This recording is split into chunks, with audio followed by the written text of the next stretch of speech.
Olá, irmãos, saúdo cada um de vocês com a graça e a paz do nosso Senhor Jesus Cristo, amém? Meu nome é Miriam Anita e hoje nós vamos ler um texto da irmã Daniela Rocha Edlick Soares. Ela é educadora cristã e psicanalista, coordenadora de MR do Espírito Santo. Ela é do Espírito Santo da cidade de Viana. O texto que ela escreveu chama-se Capacitados por Deus e foi escrito para o Manancial, que é produzido pela União Feminina Missionária Batista do Brasil, com o objetivo de inspirar, exortar e edificar a nossa vida espiritual. O Manancial é um devocional que tem uma meditação diária todos os dias, baseada na Palavra de Deus. Bem, como foi a irmã Daniela Soares e não eu quem escreveu o texto, eu vou ler para os irmãos e contar aquilo que eu entendi, tá bom? Vamos pedir ao Senhor que nos ensine, nos mostre, nos capacite a entender aquilo que Ele quer nos mostrar. Senhor Jesus, o nosso texto hoje é Capacitados por Ti. Que realmente nós possamos ser capacitados por Ti, para viver uma vida cristã que Te agrada, uma vida cristã digna, que nós possamos louvá-lo em tudo que fazemos. Ensina-nos o que precisamos aprender. É o que Te pedimos, em Teu nome, Jesus Cristo. Amém. Bem, irmãos, então, o texto de hoje não tem quase nada a acrescentar, né? Eu acho que é um texto muito claro. A porção bíblica é bem pequenininha. Está em Daniel 1, versículos 17 a 20.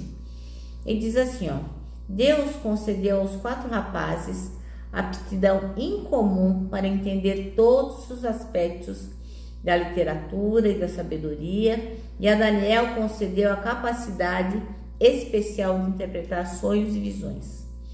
Ao término do período de treinamento ordenado pelo rei, o chefe dos oficiais levou todos os rapazes a Nabucodonosor. O rei conversou com eles e nenhum os impressionou tanto quanto Daniel, Ananias, Misael e Azarias. E assim passaram a servir ao rei. Sempre que o rei consultava sobre alguma questão que exigia sabedoria e discernimento, observava que eles eram 10 vezes mais capazes que todos os magos e encantadores do seu reino. Amém? Bom, o versículo escolhido é o 19 que diz: O rei conversou com eles e não encontrou ninguém comparável a Daniel, Ananias, Misael e Azarias, de modo que eles passaram a servir ao rei. Então, irmãos, olha só, naquela época não tinha o Google, né, para a gente perguntar, né, para eles poderem perguntar sobre a terra, sobre geografia, história, conhecimento geral. Para nós hoje fica fácil, né? A gente tem uma dúvida, vai lá no Google, digita, dá um Google e vem a resposta. Mas naquela época não. Então, por isso que nos tempos de hoje, muitas vezes, a gente nem percebe que deixa de dar glória a Deus por tudo que Ele faz por nós, pelos nossos conhecimentos. E a gente vai achando que somos capazes e responsáveis pelo nosso sucesso. E não é assim, né?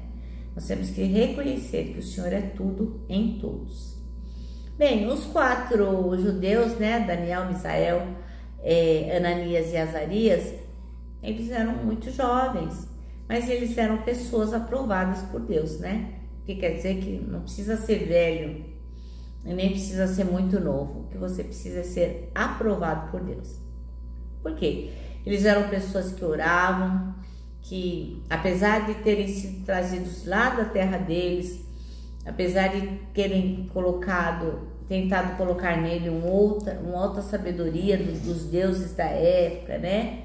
Uma outra língua, eles mantiveram aquilo que aprenderam dos pais deles sobre o Deus vivo e verdadeiro. E mantinham comunhão com o Senhor. Então, eles nunca perderam a conexão com o Pai. Por isso é que o Senhor teve misericórdia deles e acabou os beneficiando com uma capacidade extrema de aprendizado e conhecimento da ciência, como está lá no versículo 17. Mas Deus certamente não colocou inteligência neles de bobeira, só para que eles se vangloriassem Deus colocou aquela inteligência neles, porque a seu tempo a glória de Deus se manifestaria através daqueles rapazes. Eles se destacaram para que de alguma forma a glória de Deus se manifestasse, né?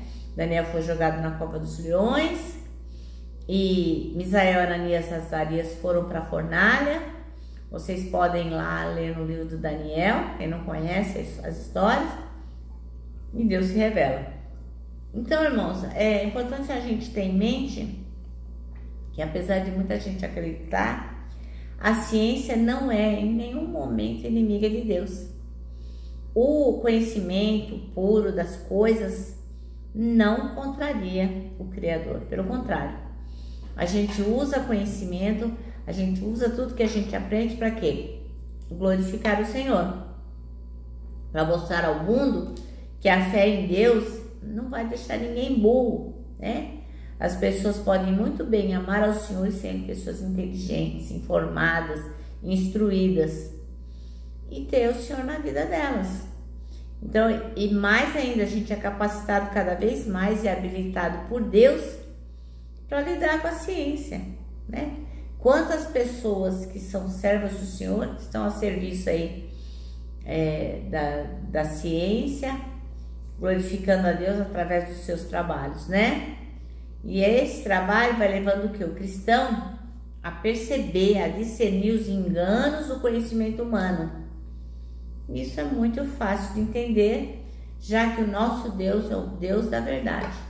Agora a gente tem que ficar atento, porque senão, como eu disse, você vai se empolgando e vai achando que você é competente demais, inteligente demais, instruído demais, sabe demais e deixa de honrar ao Senhor, né? Mas, apesar da ciência não ser inimiga de Deus, o contrário não é verdade. Porque a ciência, ela desconhece, ela ignora, ela não discerne a fé. Não é possível conhecer a Deus através da sabedoria do mundo, só através da fé.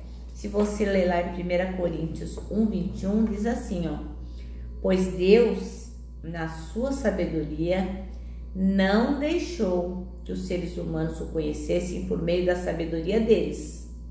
Pelo contrário, resolveu salvar aqueles que creem, quer dizer, através da fé, e fez isso por meio da mensagem que anunciamos, a qual é chamada de louca.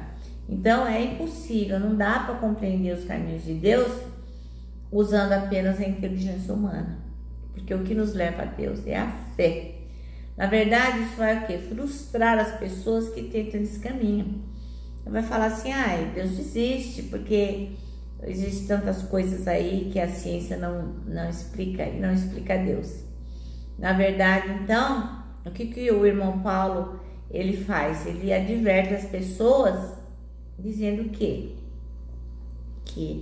a pregação que não anda junto com o poder de Deus não é uma boa pregação, né? Então, você vê lá em 1 Coríntios 2, 4 e 5. Diz assim: o meu ensinamento e a minha mensagem não foram dadas como linguagem da sabedoria humana, mas com provas firmes do poder do Espírito de Deus. Portanto, a fé que vocês têm não se baseia na sabedoria humana, mas no poder de Deus. Então, a gente tem que entender que aquilo que o Senhor nos diz não se baseia no conhecimento, se baseia na fé. Então, quem recebe o Espírito Santo de Deus e compreende as coisas de Deus, não precisa ficar com medinho da ciência, porque a ciência prova isso, prova aquilo. Não, precisa, pelo contrário. O homem que tem fé, que crê em Deus, que é conectado com Ele, que é dirigido por Ele, ele domina a ciência, ele discerne a ciência, ele manda na ciência. Assim como foi com Daniel e com seus amigos Misael, Ananias e Azarias, a mesma coisa deve ser conosco. Assim como eles exaltaram a Deus nas suas dimensões de conhecimento, que eram grandes, nós temos que fazer o mesmo nos dias de hoje. Amém? Bom, o nosso manancial termina assim, ó: a fé no Deus do universo não emburrece a pessoa, pelo contrário, nos capacita a conhecer mais e usar a ciência com sabedoria. Olha que maravilha, né? Porque afinal, irmãos, Deus também fez a ciência. Bem, agora eu vou terminar aqui com o meu abraço diário de ursa. Lembrando que o abraço é um encontro de 2 corações. O meu coração vai encontrar o dos irmãos e os irmãos vão encontrar outros corações. Por quê? Porque o abraço só não dá certo em reunião de porco-espinho. Quero lembrá-los sobre o Salmo 73:26, que é o nosso tema para 2023, que diz: Deus é a minha força, Ele é tudo o que eu sempre preciso. E agora eu me despeço, com a palavra de ordem, que é confia em Jesus.